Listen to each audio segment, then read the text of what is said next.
মহাভারত অত ইতিকথা। মহাভারত হল মানবজাতির এক মহাকাব্যিক গ্রন্থ, যা বেদব্যাসের রচিত। এতে কুরু ও পাণ্ডব বংশের ইতিহাস, ধর্ম অধর্মের দ্বন্দ্ব এবং জীবনের নীতি তত্ত্ব সমন্বিত।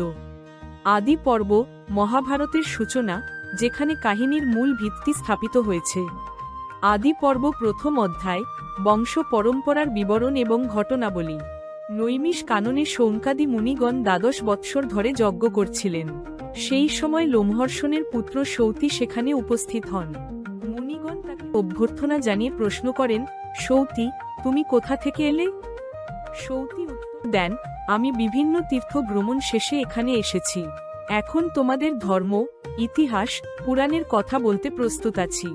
সৌতি বলেন, রাজা জন্মেজয় তার পিতা রাজা পরীক্ষিতের মুক্তির জন্য সর্পনাশী যজ্ঞ করেন। সেই যজ্ঞে মুনিশ্রেষ্ঠ শ্রীবৈশম্পায়ন মহাভারতের কাহিনী বর্ণনা করেন। জন্মেজয় ছিলেন হস্তিনাপুরের রাজা এবং পাণ্ডব বংশের উত্তরসূরি। তিনি সর্পনাশী যজ্ঞের আয়োজন করেন তার পিতা পরীক্ষিতকে অভিশাপ থেকে মুক্ত করতে। সৌতি গভীর সুরে এক প্রাচীন কাহিনী শুনুন। ব্রহ্মার পুত্র ছিলেন মহর্ষি ভৃগু এবং তার স্ত্রী ছিলেন পুলোমা। একদিন ভৃগু মুনি স্নানে গেলে এক দৈত্য পুলোমাকে অপহরণের পরিকল্পনা করে। দৈত্য অগ্নিকে জিজ্ঞাসা করে, বলো তো, পুলোমা কার স্ত্রী? অগ্নি দায়িত্বশীল সুরে, পুলোমা মহর্ষি ভৃগুর স্ত্রী। দৈত্যের কথা শুনে পুলোমাকে অপহরণ করতে উদ্যত হয়। ভয়ে পুলোমা কাঁদতে থাকেন এবং তার গর্ভ থেকে চোবন নামে এক পুত্রের জন্ম হয়। চোবন জন্মের সঙ্গে সঙ্গেই দৈত্যকে ভস্ম করে দেয়। ভৃগু মুনি ফিরে এসে জানতে পারেন যে অগ্নির উত্তরের কারণে পুলোমা অপহৃত হয়েছেন। ক্রোধে তিনি অগ্নিকে অভিশাপ দেন যেন সে সর্বভক্ষক হয়। অগ্নি দুঃখ ভারাক্রান্ত কণ্ঠে, হে ব্রহ্মা, বিনা অপরাধে আমি এই অভিশাপে দগ্ধ হচ্ছি, আমাকে মুক্তি দিন। ব্রহ্মা সান্ত্বনামূলক কণ্ঠে, তুমি চিন্তিত হয় না অগ্নি, তোমার স্পর্শে যা কিছু ছোবে সব পবিত্র হবে। সৌতি মুনিগণের কাছে গল্প বলতে বলতে বলেন, ব্যাসদেবের রচিত মহাভারত মহাজ্ঞানী শ্রীবৈশম্পায়ন মুনির মাধ্যমে প্রচারিত হয়েছে, যা মানুষের মাঝে দিব্যজ্ঞান প্রদান করেছে। শৌনক মুনি আগ্রহ ভরে, আমরা সবাই এই মহাগ্রন্থ শ্রবণ করতে আগ্রহী। সৌতি মহাভারতের সব ভিডিও দেখুন ও অনেক অজানা তথ্য জানুন। আপনাদের ভালো লেগে থাকলে অবশ্যই সাবস্ক্রাইব করুন। শৌনক মুনি আগ্রহ ভরে, আমরা সবাই এই মহাগ্রন্থ শ্রবণ করতে আগ্রহী। সৌতি বললেন, মুনিগণ, মনোযোগ দিন। এইভাবে ভৃগুর পুত্র চোবনের জন্ম হল। চোবনের পুত্র প্রমতি এবং প্রমতির পুত্র হলেন রুরু। রুরু বিবাহ করলেন প্রমোদব্রা নামের এক পরম সুন্দরীকে, যিনি অপ্সরা মেনকার কন্যা। কিন্তু একদিন প্রমোদব্রা সাপের দংশনে মারা যান। এই ঘটনায় তার সমস্ত আত্মীয় স্বজন শোকে ডুবে যান। প্রমোদব্রার মৃত্যুর কারণে রুরু শোকে ভেঙে পড়লেন। একাকী অরণ্যে গিয়ে তিনি ক্রন্দন করতে থাকলেন। দেবদূত বললেন, রুরু, কেন তুমি এত কাঁদছ? তোমার স্ত্রী মারা গেছেন, তবে যদি তুমি তোমার জীবনের অর্ধেক আয়ু তাকে দাও, তবে সে আবার জীবিত হবে। রুরু বললেন, আমি আমার অর্ধেক আয়ু দিতে প্রস্তুত, শুধু আমার স্ত্রীকে ফিরিয়ে দিন। দেবদূত রুরুকে সঙ্গে নিয়ে যমলোক গেলেন। সেখানে যমরাজের কাছে ঘটনার বিবরণ দেওয়া হলো। যমরাজ বললেন, তোমার গৃহিণী জীবিত হবেন। প্রমোদব্রা আবার জীবিত হলেন। রুরু তাকে দেখে আনন্দে অভিভূত হয়ে পড়লেন। কিন্তু রুরু একটি কঠিন প্রতিজ্ঞা করলেন। তিনি বললেন, আমি প্রতিজ্ঞা করছি, যেখানেই সাপ দেখব সেখানেই তাকে হত্যা করব।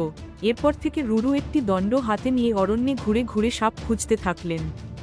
ডুনডুব বলল, আমি প্রকৃতপক্ষে সাপ নই। একসময় আমি ছিলাম মুনির পুত্র। এক বন্ধুর অভিশাপে আমি সাপ হয়েছি, কিন্তু তোমার সঙ্গে দেখা হলে আমার মুক্তি হবে। রুরু বললেন, তাহলে তুমি হিংস্র নও? আমি ভুল করেছি।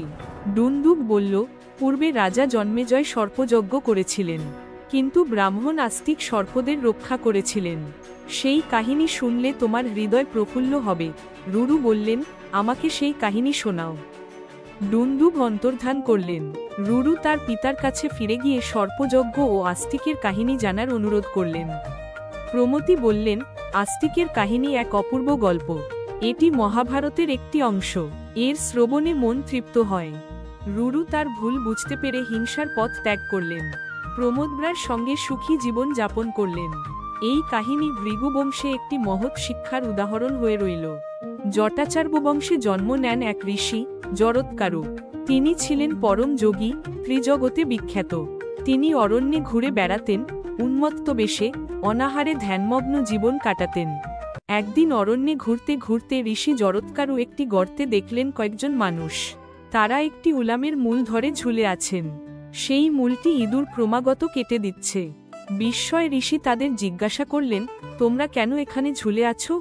পূর্বপুরুষরা বললেন, আমরা জটাচার্য বংশের পূর্বপুরুষ। আমাদের বংশ ধ্বংস হতে চলেছে। একমাত্র তোমার পুত্র জন্ম দিলে আমরা মুক্তি পাব। তুমি বিবাহ করো, পুত্র জন্ম দাও এবং আমাদের রক্ষা করো।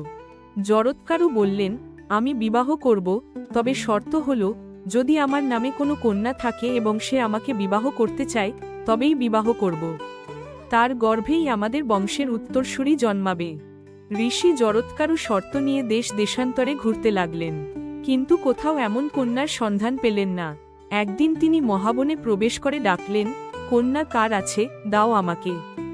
বাসুকী সর্পরাজ বললেন, মুনিবর, এই আমার ভগিনী জরৎকারী। তিনি আপনার জন্যই জন্মেছেন, তাকে আপনার কাছে অর্পণ করছি। ঋষি জরৎকারু ও জরৎকারী বিবাহ সম্পন্ন করলেন। তাদের বিবাহে সর্পলোক আনন্দে ভরে উঠল। জরৎকারু ও জরৎকারীর ঘরে জন্ম নিলেন এক পুত্র। তার নাম হল আস্তিক। তিনিই পরে সর্পদের রক্ষা করবেন। এই কাহিনী থেকে জানা যায়, পুত্র সন্তানের মাধ্যমে পিতৃঋণ থেকে মুক্তি পাওয়া যায়। মহাভারতের এই কাহিনী পাপ নাশ করে এবং আত্মশুদ্ধি প্রদান করে। মহাভারতের সব ভিডিও দেখুন ও অনেক অজানা তথ্য জানুন। আপনাদের ভালো লেগে থাকলে অবশ্যই সাবস্ক্রাইব করুন। এই কাহিনী থেকে জানা যায়, পুত্র সন্তানের মাধ্যমে পিতৃঋণ থেকে মুক্তি পাওয়া যায়। মহাভারতের এই কাহিনী পাপ নাশ করে এবং আত্মশুদ্ধি প্রদান করে। মুনিগণ সৌতিকে বললেন, নাগদের উৎপত্তির কারণ কি? অরুণের জন্ম কিভাবে হলো? আর কেন বাসুকী তার বোনকে দিলেন? আমাদের সব বিস্তারিত বলো। সৌতি বললেন, দক্ষের কন্যা কদ্রু ও বিনতা বহুদিন ঋষি কশ্যপকে সেবা করেন। তুষ্ট হয়ে কশ্যপ বললেন, বর চাও। কদ্রু বললেন, আমার 1000 সন্তান হোক, যারা হবে বলশালী। কদ্রু ও বিনতা গর্ভবতী হলেন। কদ্রু 1000টি ডিম প্রসব করলেন, আর বিনতা 2টি ডিম প্রসব করলেন এবং সযত্নে সোনার পাত্রে রাখলেন। 500 বছর পরে কদ্রুর ডিম থেকে সহস্র নাগের জন্ম হল।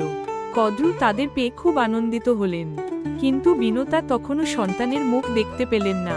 অসহিষ্ণু হয়ে বিনতা একটি ডিম ভেঙে ফেললেন। ডিম থেকে লাল বর্ণের পক্ষীর আকৃতির অর্ধাঙ্গহীন পুত্র জন্ম নিল।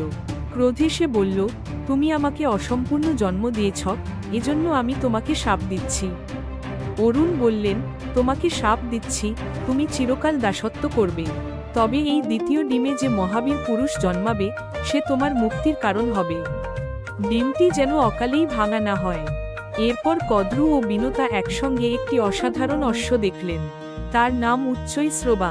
সেই ঘোড়া সূর্যের কিরণকেও হার মানিয়ে তার সৌন্দর্য ছড়াচ্ছিল।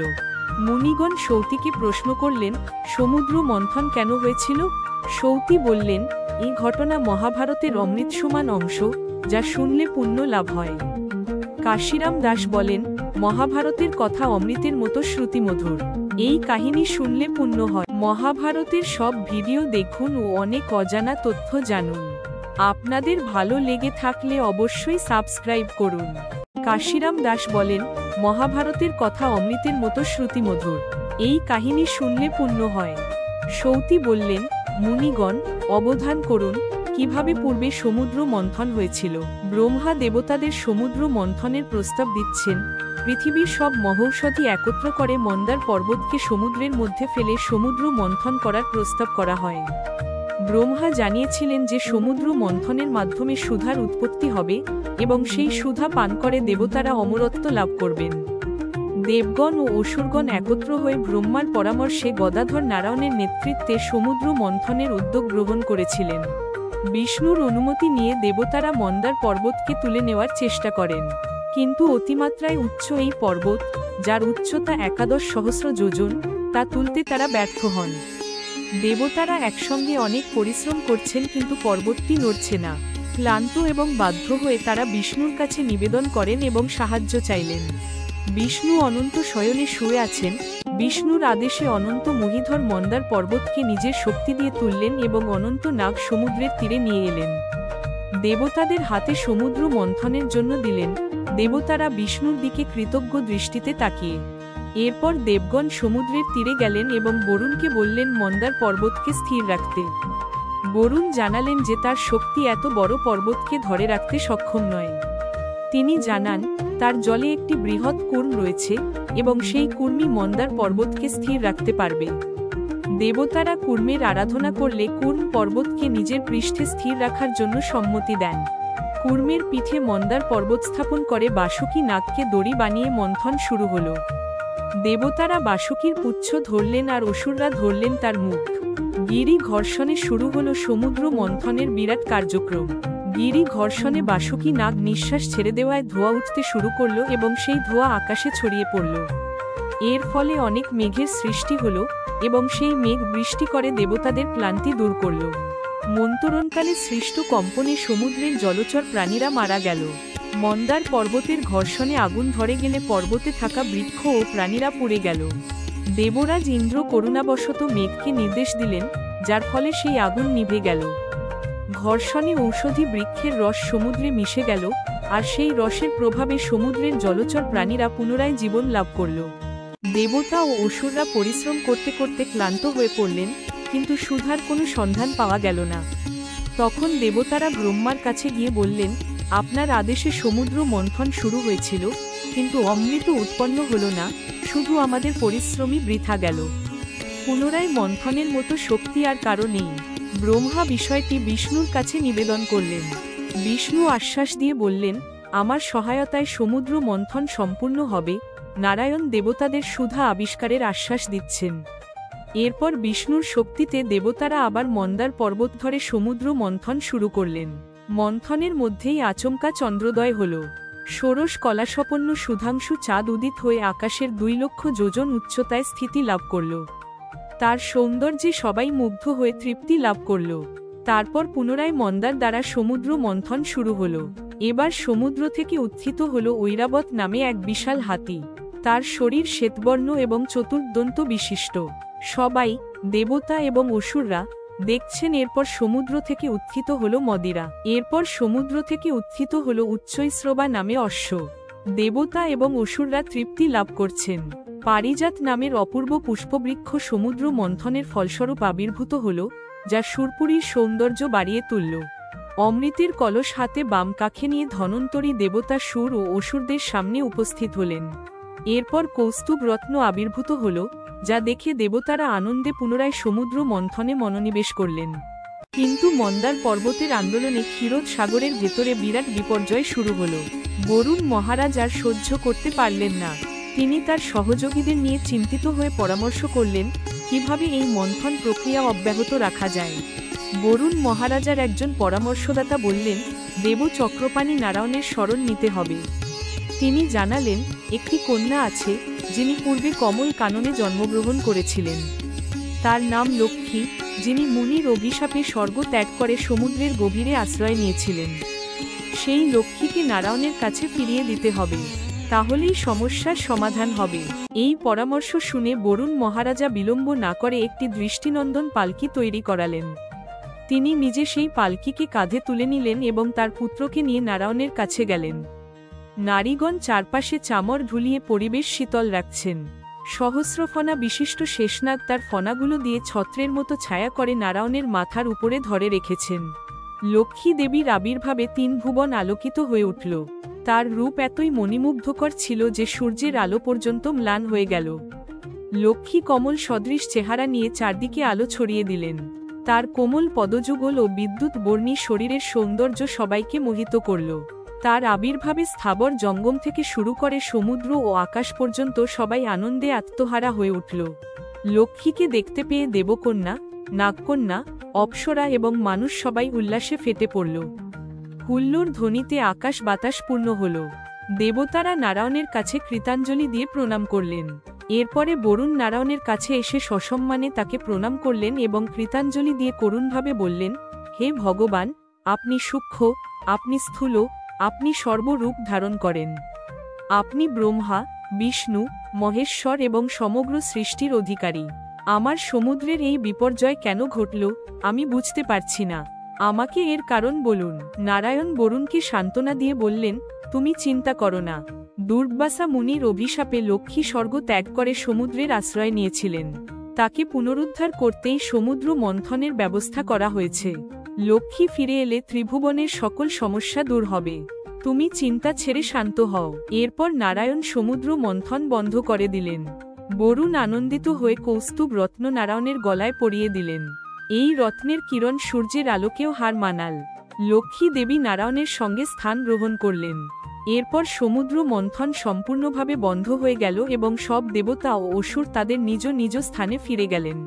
সৌতি শেষ করছেন এবং বললেন, এই মহাভারতের কাহিনী মানুষকে ভবসংসারের দুঃখ থেকে মুক্তি দেয়। একাগ্র মনে এ কাহিনী শুনলে জীবনের সব কষ্ট দূর হয়।